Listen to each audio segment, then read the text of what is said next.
Fred VanVleet was part of that game last night, part of the defending world champion Toronto Raptors. 34 points, part of that. He joins us live on Sportsnet and Sportsnet 590 The Fan here on Tim and Sid. Fred, how you doing, man? Good. How you guys doing? Pretty good. Where is the ring right now? It's like right here next to me. It's at home with me, so I got to keep it in eyes reach. So you got it like on a pillow and you're just looking at it? Like, like describe it to us. Like, what's the scene?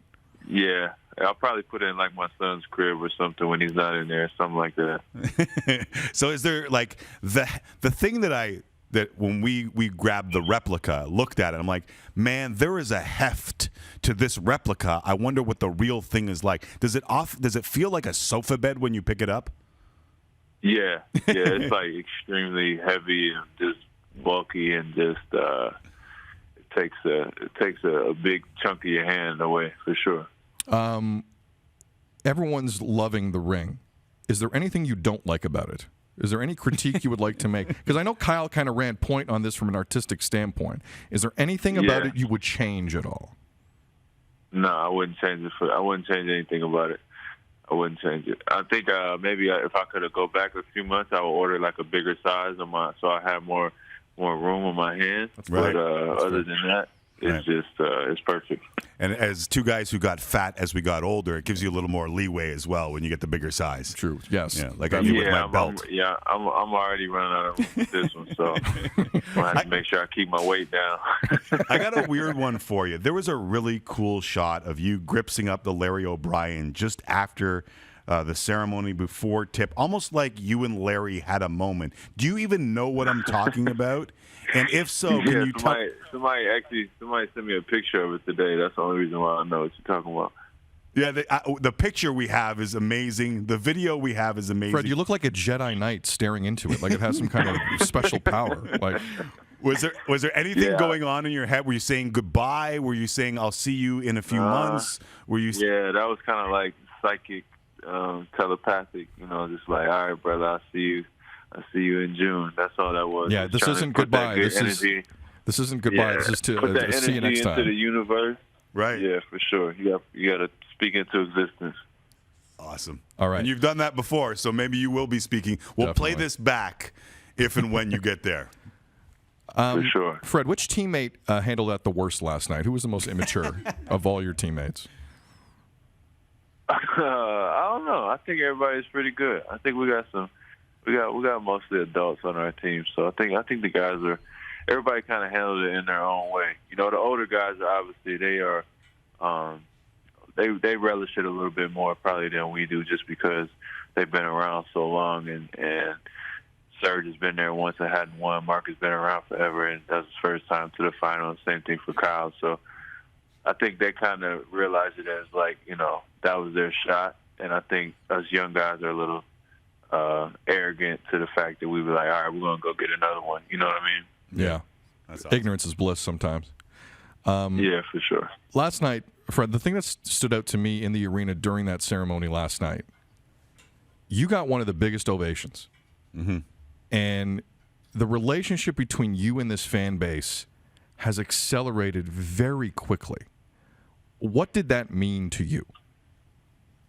It means a lot. It means a lot, because Toronto is a unique place where we have a really rabid fan base, and when you get that, you get the best of the best, and you get the worst of the worst. So I understand that when I don't play well, and especially last year in the playoffs when I wasn't playing up to standard, I was getting killed. And just on the flip side of that, when I was playing great, I was getting the most love out of anybody. So you gotta love that love-hate relationship, and you just have to admire the people that can feel like they relate to you and they attach to your story. And I have a lot of love for people that have love for me and support me, and hopefully we have a long, loving relationship. It's funny. I just quoted one of my favorite quotes, and it's credited to a bunch of people, including Confucius. But our greatest glory is not in never falling, but rising every time we fall. And when you had those struggles in the postseason, I think it made your journey back to the top even more impressive in what you did in that finals and getting an MVP vote in that finals. And now playing game one, career high 34, not to mention the 7 dimes and 5 rebounds. Like, have you been able to kind of soak up the journey from that? And I know the grind is real, and I know as an athlete you expect it.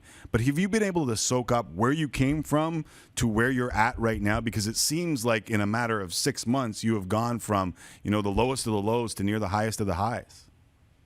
Yeah, I definitely appreciate it and kind of soak up the journey and experience and kind of reflect on, just how extreme the roller coaster can be. But at the same time, while you're in the middle of it, you're just trying to stay level-headed. You just focus on the next thing, which is trying to get a win for each game that's in front of you. But I think that's part of it. I think that fans and people who love the team and are fans of us, they appreciate that as well. They can see that. They respect that, when things get hard and you're able to make your way out of that. And I think that, for me, just not getting carried away on either side of it. So when it's not going well, I'm not outside of myself, and when things are going great, I'm not outside of myself. Right. So just staying true to who I am along the way, and I think that plays a part of it as well. Easier said than done sometimes. Yeah, definitely. Fred, obviously, contractually, this is a big year for you. I won't get into the specifics, obviously. It's kind of too early for that. What would it mean, though, because you kind of referenced it earlier, laying down long-term roots? I mean, with every day that goes by for you, your situation and standing in this league changes in a very, very positive way. And you may be able to call your shot pretty soon here. Laying down roots, though, in this market, in the Southern Ontario market, this franchise, how much is that on your mind? How much do you think about it? I love it. And nobody wants to leave where they're at, most of the time. I've been here. This is the team that gave me my chance. I think we understand that. I'm not going to speak too much on free agency this year just because it's a business, and, I have to do what's best for me and my family. But, I mean, I've been on record about how I feel about this place. This organization knows how I feel about this place. And so in a perfect world, we know what's going to happen, what would happen.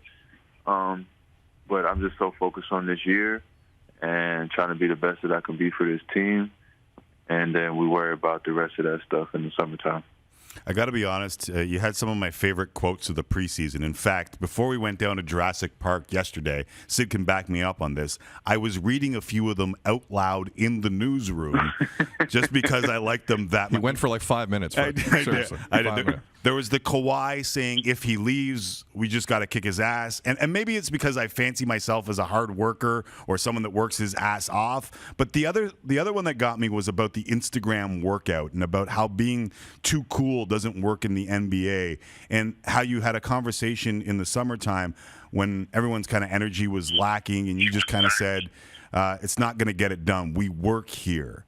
That's what I thought made you guys great last year.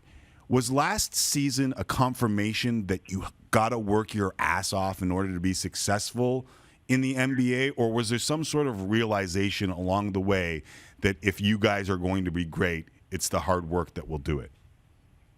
Yeah, I think we had been like that the past few years just because we hadn't had the prototypical media darling superstar. DeMar was great in his own right, but he wasn't exactly a media favorite.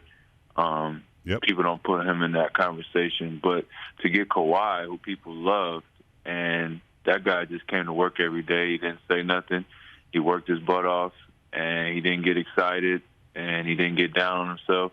And it fit right in with what we were already building. So it was kind of like, all right, we already been doing this. We add these two guys who have won championships. We see that they're the same way.